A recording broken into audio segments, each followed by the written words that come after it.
You've been here before. You initiated a new system, you started working out, you optimized your diet, you recalibrated your sleep schedule. You were statistically consistent for days, maybe even weeks. And then, nothing. No visible change, no data to prove it was working. So your brain quietly whispered, if this was optimal, I would see a measurable return on investment by now. And you stopped. But here is what nobody told you. You didn't quit because you lacked discipline.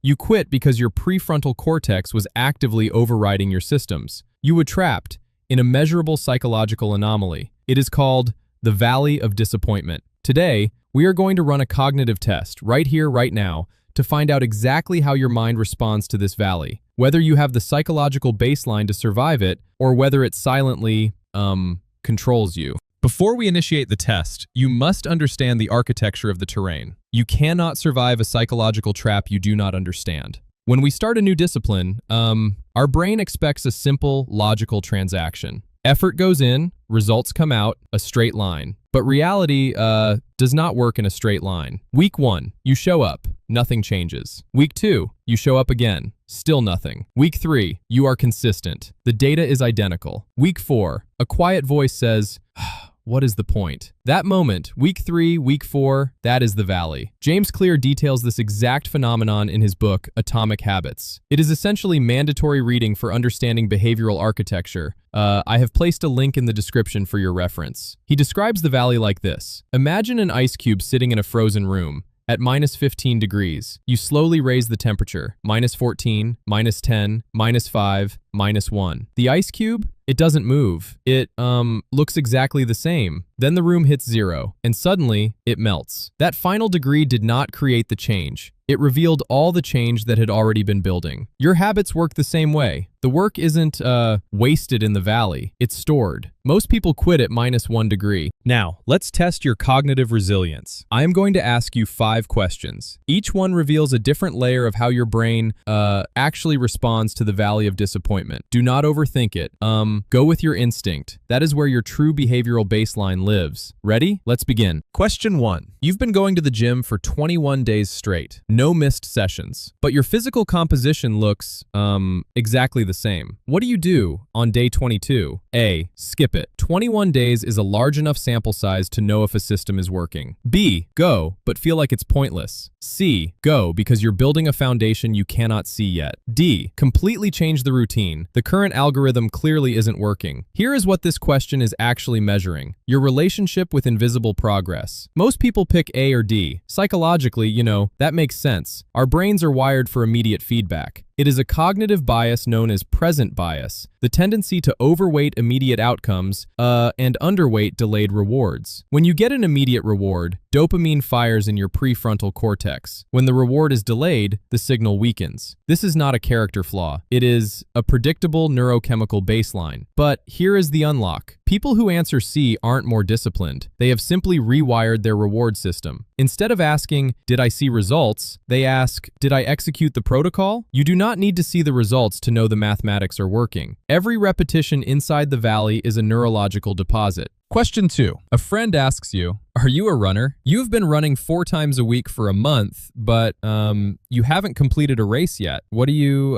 say? A. Not really. I've just been jogging a bit. B. Kind of, I guess. I've been trying. C. Yeah, I run. D. I'm working towards it. This variable is subtle, but it is the most critical metric in this assessment. Because what you just said in your head, that is your identity. Your identity is not what you want to become. It is the data set you believe you already are. Every habit you maintain or abandon is directly tied to that core belief. Every action is a subconscious vote for the type of person you are. When you answer A, B, or D, you are not being objective. You are actively voting against the identity of someone who executes. When you answer C, you are casting a vote. You are building the internal psychological proof. Identity does not follow achievement. Identity precedes it. You do not become a runner after the race. You become a runner the moment you declare the identity. Question 3. Analyze these two subjects. Subject A, physically fit, $10,000 in capital, but they have been steadily declining in discipline and spending heavily. Subject B, out of shape, zero capital, but they have been executing a workout protocol for 60 days straight and saving 10% of every paycheck. 1 year from now, whose cognitive baseline would you rather have? A, subject A, the results already exist. That is the only metric that counts. B, subject B, direction and momentum outscale current position. C, depends on external variables. D, insufficient data to decide. This question tests whether you think in snapshots or trajectories. Intellectually, you know B is the right answer. But emotionally, humans are drawn to A because results feel tangible. Direction feels, abstract. This is, one of the deepest cognitive traps inside the valley of disappointment. You compare your invisible trajectory to someone else's visible snapshot, and your ego concludes that you are failing. Where you are today is merely a snapshot. Where your systems are pointing you is the only metric that matters. Question 4. You want to absorb more books this year. Which behavioral approach actually works? A, set a goal. Read 24 books this year. B, schedule a system. Read for 20 minutes every night at 9 p.m. before bed. C, rely on motivation. Watch inspiring videos about successful readers. D, rely on willpower. Just pick up the book whenever you feel like it. Now, this is a trap question. Goal setting. Option A feels powerful. It gives your ego a number to aim for. But goals create a fragile, binary outcome. Success or failure. B is the correct answer. This concept, systems over goals, is the core thesis of Atomic Habits. Again, if you are serious about rewiring your operating system, grab the book through the link below. Here is the psychology behind why option B works. It utilizes something called implementation intentions. Studies show that when you attach a habit to a specific time and location, follow-through rates increase dramatically. Your brain doesn't need motivation, to trigger it. The environment does the triggering. You do not rise to the level of your goals. You fall to the level of your systems. Question 5. You have been executing perfectly for 6 weeks. Then, a statistical anomaly occurs. A bad week. You miss 3 days of your protocol. What do you, do? A, the streak is broken. Abort and recalibrate next month. B, feel guilt. Attempt to force double output next week. C, miss 1 day. Never miss twice. Reinitiate immediately. D, abandon the habit entirely. It was clearly unoptimized. This is the final barrier of the valley. Most people fail it because they hold a dangerous psychological bias. All or nothing thinking. The belief that unless execution is flawless, it is worthless. Statistically, a single point of failure does not corrupt a behavioral architecture. The corruption happens during the psychological rationalization that follows. James Clear's rule is clinical. Never miss twice. Missing once is a statistical error. Missing twice is the neurological beginning of a new habit. Progress is not, the absence of failure. It is the speed of your recovery. Never miss twice is, a psychological firewall against a downward spiral. This was not a quiz about habits. This was a mirror, reflecting how your mind